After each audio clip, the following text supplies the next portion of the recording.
8 probationary IAS ઓફિસરે CM Bhupendrabhai Patel સાથે મુલાકાત કરી. ગુજરાત કેડરમાં ફાળવાયેલા 2025ની બેચના ઓફિસરોએ મુલાકાત કરી છે. મુખ્યમંત્રી ભૂપેન્દ્રભાઈ પટેલે પ્રોબેશનરી આઈએએસ ઓફિસરોને શુભેચ્છા પાઠવી. જિલ્લા તાલીમ પૂર્વે સીએમએ અધિકારીઓ સાથે મુલાકાત કરી. મસૂરીમાં તાલીમ પૂર્ણ કર્યા બાદ ગુજરાત કેડરમાં નિયુક્તિ થઈ છે. અધિક સહાયક કલેક્ટર તરીકે અધિકારીઓની નિયુક્તિ થઈ. બનાસકાંઠા, ભરૂચ, અમરેલી જિલ્લા ફાળવવામાં આવ્યા છે. કચ્છ, પંચમહાલ, ગોધરા અને વલસાડ જિલ્લાની પણ ફાળવણી કરવામાં આવી છે.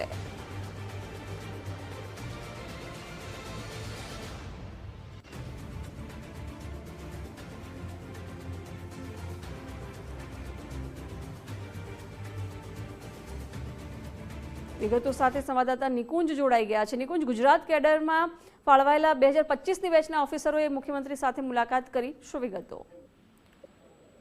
જી, ગુજરાત બેન્ચની અંદર ફળવાયેલા જે આઈએએસ અધિકારીઓ છે તેમને મુખ્યમંત્રી ભૂપેન્દ્ર પટેલ સાથે મુલાકાત કરી છે.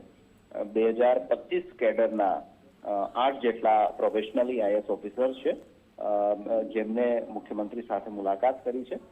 52 સપ્તાહની જિલ્લા તાલીમ પૂર્વે મુખ્યમંત્રીએ અજમાયશી આઈએએસ અધિકારીઓ છે તેમની સાથે આ શુભેચ્છા મુલાકાત કરી છે.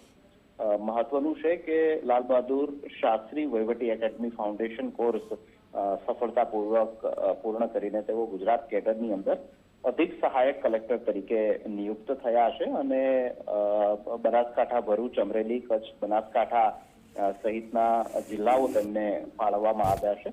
આ એ અધિકારીઓ છે કે જે આગામી દિવસોની અંદર ફૂલ ફ્લેજની અંદર રાજ્યના વહીવટની અંદર મહત્વની વહીવટી કામગીરી નિભાવશે અને મુખ્યમંત્રી સાથે તેમને આ મુલાકાત દરમિયાન માર્ગદર્શન મેળવ્યું છે તેમની સાથે મુલાકાત દ્વારા. જી નિકુંજ, જોડાયેલા રહેજો.